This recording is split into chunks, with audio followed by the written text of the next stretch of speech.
vallahi lazım olsaydı həcdə Arafada danışardı söhbəti. Xəlifəli idi, xəlifə təyin eləmək istəmirdi, Arafada deyərdi.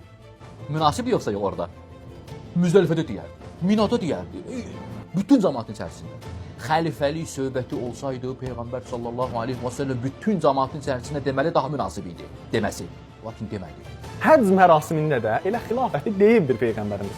Həcc mərasimində də deyibdir, lakin bu sünnilər, vəhabilər özləri istəmir ki, həqiqətləri öyrənələr. Vallah deyirəm ki, bu insanlar ən təəssübkeş insan və ən inadkar insanlardan biridir ki, yer üzündə bunlar gəzib dolanırlar. Bunların 6 kitablarından biri, 6 səhih kitabları Sihah-ı Sittə deyirlər ki, həmən Sihah-ı Sittə ya 6 əsr kitablarından biri Sünən-i Tirmizidir.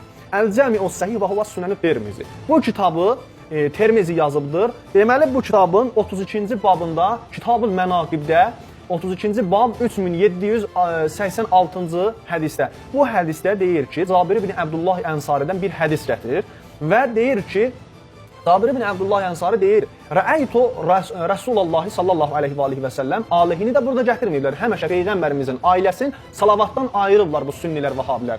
Ailəsini qoşmurlar salavatdan.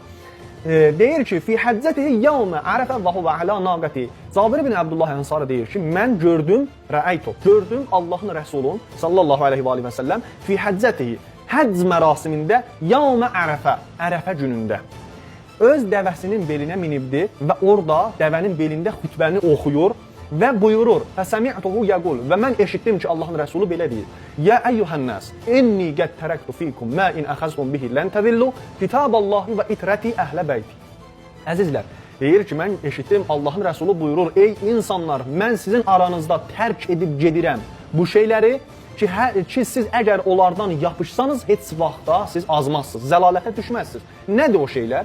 Kitab Allah, Allahın kitabı Quran-ı Kərim və itrəti əhlə bəyti. Mənim itrətim əhli beytim. Heç bir kəsin də ixtilafı yoxdur ki, Əhl-i Beytin başçısı Həzrəti Əmir əl-Möminin Əli əleyhissalamdır. Bu bir. İkincisi də bu hədisin başqa ləfzlərində sizlərə keçən videolarda sübut etmişəm. Bunların sünnilərin, vəhabilərin ən səhih hədisləri ilə, mötəbərli səhih hədisləri ilə sizlərə sübut eləmişəm ki, Allahın Rəsulu buyurubdur, mən sizin aranızda 2 xəlifə qoyub gedirəm. Birincisi Qur'andır, ikincisi də mənim itrətim Əhl-i Beytimdir. Bunu da sizlərə sübut eləmişəm.